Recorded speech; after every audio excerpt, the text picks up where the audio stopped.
കോൺഗ്രസ് വനിതാ ബില്ലിന് എതിരല്ലെന്ന് കോൺഗ്രസ് പ്രവർത്തക സമിതി യോഗം നിലപാട് അറിയിക്കുകയാണ്. ബില്ലിൽ അനാവശ്യ ധൃതി പാടില്ല. ബില്ല് നടപ്പാക്കാൻ ശ്രമിക്കുന്ന രീതി നിയമവിരുദ്ധവും ജനാധിപത്യ വിരുദ്ധവുമാണെന്ന് കോൺഗ്രസ്. പ്രതിപക്ഷ പാർട്ടി നേതാക്കളുമായി കോൺഗ്രസ് അധ്യക്ഷൻ യോഗം ചേരുമെന്ന് ജയറാം രമേശ്. बार बार प्रधानमंत्री महिला आरक्षण की बात करते हैं, ये नैरेटिव बनाने की कोशिश कर रहे हैं. ये बिल्कुल झूठ है और ध्यान हटा रहे हैं असली मुद्दों से. तो हमारी मांग यही है, 29 तारीख के बाद सर्वदलीय बैठक बुलाइए. आपके ओर से क्या औपचारिक प्रस्ताव हैं वो पार्टियों के साथ मिलकर विचार विमर्श कीजिए और उसके बाद जो चर्चा होनी है लोकसभा में और राज्यसभा में वो होने दीजिए. 3 दिन, 4 दिन, 5 दिन विशेष सत्र या मॉनसून सत्र वो बाद में सोचा जा सकता है, पर पहला कदम सर्वदलीय बैठक होने का पहला कदम है और ये चुनाव प्रचार के बाद ही होना. വിഷ്ണു പ്രസാദ് വിവരങ്ങളുമായി ചേരുകയാണ്. വിഷ്ണു, വനിതാ ബില്ലിനോട് കോൺഗ്രസ് യോജിക്കുന്നു, അതിൽ മറ്റേതെങ്കിലും തരത്തിലുള്ള വിരുദ്ധാഭിപ്രായമില്ല. പക്ഷേ നടപ്പാക്കുന്ന രീതിയിലുള്ള പ്രശ്നങ്ങളാണോ CWC മുന്നോട്ട് വെക്കുന്നത്?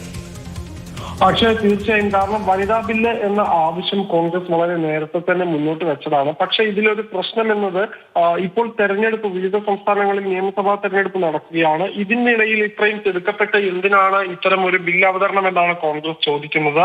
ഇത്തരത്തിൽ വനിതാ ബില്ല് കൊണ്ടുവരുമ്പോൾ പ്രധാനമന്ത്രി മുൻപ് നൽകിയ ഉറപ്പ് എന്ന് പറയുന്നത് ആദ്യം ജനസംഖ്യാ കണക്കെടുപ്പ് പൂർത്തിയാക്കും, അതിനനുസൃതമായി മണ്ഡല പുനർനിർണയം നടത്തും, അതിനുശേഷം വനിതാ ബില്ല് കൊണ്ടുവരുമെന്നായിരുന്നു. എന്നാൽ ഈ മാനദണ്ഡങ്ങളൊക്കെ ലംഘിക്കുകയാണ് ഇപ്പോൾ പ്രധാനമന്ത്രി ചെയ്തിട്ടുള്ളത്. ഇത്ര തിടുക്കപ്പെട്ട് വനിതാ ബില്ല് കൊണ്ടുവരുന്ന എന്തിനാണ് എന്നും പ്രതിപക്ഷം ചോദിക്കുന്നു.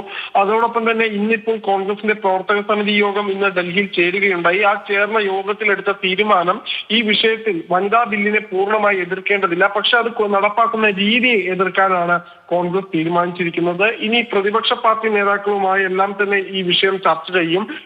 ഈ മാസം 15-ാം തീയതിയാവും ആ യോഗം. വിവിധ പാർട്ടികളുടെ നേതാക്കളുമായി കൂടിയാലോചന നടത്തി പാർലമെന്റിന്റെ 16-ാം തീയതി തുടങ്ങാനിരിക്കുന്ന സമ്മേളനത്തിൽ പ്രതിപക്ഷം എന്ത് നിലപാട് സ്വീകരിക്കണമെന്നത് സംബന്ധിച്ച ഒരു അന്തിമ രൂപം കൂടി ആ യോഗത്തിൽ ഉണ്ടാകും. അങ്ങനെ ഈ കോൺഗ്രസ് ഐക്യകണ്ഠമായി വനിതാ ബില്ലിനെ ശക്തിയുക്തം എതിർക്കേണ്ടതില്ല, പക്ഷെ അത് നടപ്പാക്കുന്ന രീതിയെ എതിർക്കാനാണ് ഇപ്പോൾ തീരുമാനിച്ചിരിക്കുന്നത്.